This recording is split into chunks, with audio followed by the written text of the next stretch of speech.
வணக்கம் மக்களே. ஜொமேட்டோ அவங்களுடைய Q4 ரிசல்ட்டை லாஸ்ட் வீக் அனௌன்ஸ்மெண்ட் பண்ணாங்க. அதில் ரெவன்யூ பார்த்தீங்கன்னா இயர் ஆன் இயர் 64% இன்க்ரீஸ் ஆயிருக்கு. ஆனால் நெட் ப்ராஃபிட் பார்த்தீங்கன்னா இயர் ஆன் இயர் 77% லாஸ் ஆயிருக்கு. ஸோ எதுக்கு அதுக்கான காரணம் என்னன்னு பார்ப்போம் வாங்க. அது மட்டும் இல்லாமல் இந்த கம்பெனியோட வேல்யூவேஷன்ஸ் ஃபியூச்சர் அவுட்லுக் எப்படி இருக்குன்னு பார்ப்போம் வாங்க. இந்த கம்பெனியோட பிஸ்னஸ் பார்த்தீங்கன்னா B2B and B2C business. B2C business பார்த்தீங்கன்னா quick commerce, food delivery. B2B business பார்த்தீங்கன்னா ஹைப்பர் பியூர்.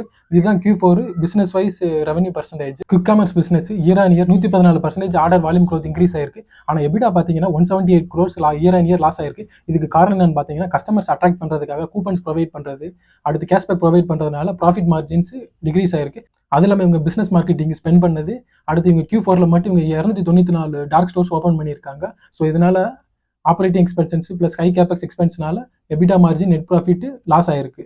ஸோ இவங்க ஃபியூச்சரில் டிசம்பருக்குள்ள இவங்க 2000 டார்க் ஸ்டோர்ஸ் ஓப்பன் பண்ணலான்னு பிளான்ல இருக்காங்க. ஸோ அதனால quick commerce business EBITDA margin plus net profit லாசஸ்ல இருக்க சான்சஸ் இருக்கு.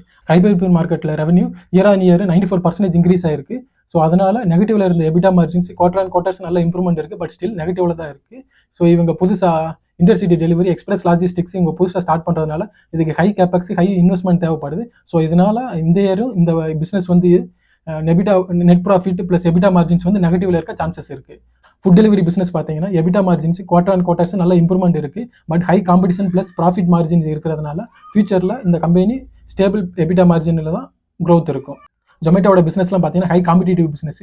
இவங்க தான் இதில் லீடர்ஷிப் பொசிஷனில் இருக்காங்க. ஸோ இவங்க ஃபியூச்சர்லி லீடர்ஷிப் பொசிஷன் மெயின்டைன் பண்ணுறதுக்கு இவங்களுடைய எக்ஸ்பென்ஸ் வந்து அதிகமாக இருக்கும். அதில் இல்லாமல் கஸ்டமர்ஸ் அட்ராக்ட் பண்ணுறதுக்காக இவங்க கேஷ்பேக் ப்ளஸ் கூப்பன்ஸ்லாம் ப்ரொவைட் பண்ணுவாங்க. ஸோ இதனால் ப்ராஃபிட் மார்ஜின்ஸும் ரெடியூஸ் ஆக சான்சஸ் இருக்குது.